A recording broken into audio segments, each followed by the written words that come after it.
I'm disappointed that I can't support this bill. The Agriculture Appropriations Committee, and this bill is my second favorite subcommittee after, of course, the work I do with Mr. Simpson in the Interior bill. And I am sorry that this bill isn't a better piece of work from this committee. One of the things I love about this bill is that we're really focusing on farmers and what people eat. And we need to ask ourselves, as we look at this bill in its entirety, what are we doing to help our farmers stay on their farms, to access capital, to be sure that they can purchase or own a farm, to increase their family income, to make ends meet, and to keep their farms in business during these ever-challenging times?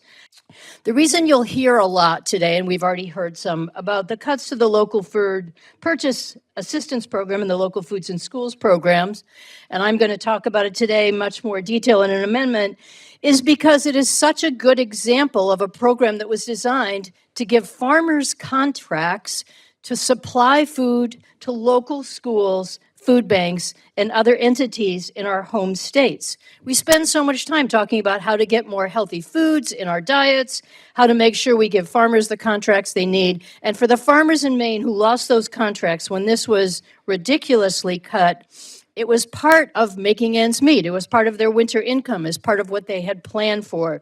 Everything from yogurt to carrots to apples to a whole variety of other things. And that was true in states across the country. And we've ended that program. And that is an example of something that we should be doing the reverse of in this program.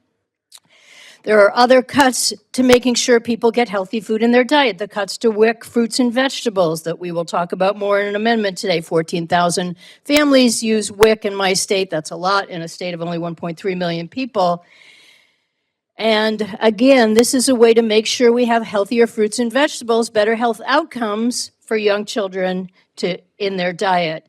You know, this is the administration of MAHA, Make America Healthy Again. And how do we expect to make America healthy if we are not going to make sure that people get that healthy food in their diet?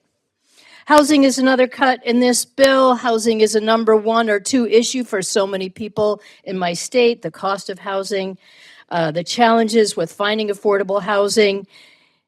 And we are making cuts there, $46 million of cuts overall to rural development staffing. I have a constituent in my district, Hillary, who was disabled in her 40s. She was getting a home through an RD loan.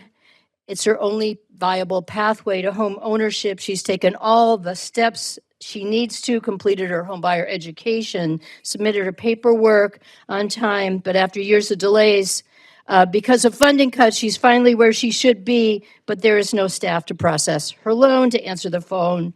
Her calls and emails are going unanswered, and it is a question about whether or not she will get to the finish line. Those staffing cuts are throughout our districts and our local offices, and we talk about how to make sure our farmers are able and eligible to get the funding, whether it is through a conservation program, through a loan, but so many of our offices now are understaffed and underfunded, and I know we will be talking more about that. We'll talk about the cuts to the Dairy Farmers Innovation Program. In my state, dairy farmers are under assault, just barely making it. Now, so many of the amendments we'll have today, we're going to hear this reply, oh, that's just woke Democratic thinking, or that's climate change agenda, or that's pre-pandemic money or pandemic money that we don't need anymore. But you know what? We learned a lot of lessons in the pandemic. We learned that our supply chains were broken, that we should buy more locally. That's why we have these programs, yet we're having them cut out from under us. When we talk about conservation funds and the cuts there, or the climate change agenda as if it's some woke thing, who deserves more attention than our farmers who are dealing with this extreme weather? That is our responsibility.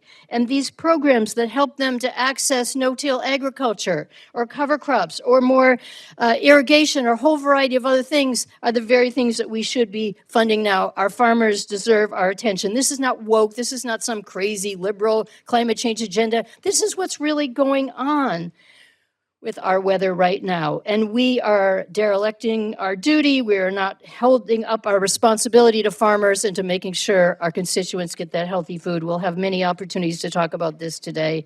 I'm sorry, I have to oppose this bill.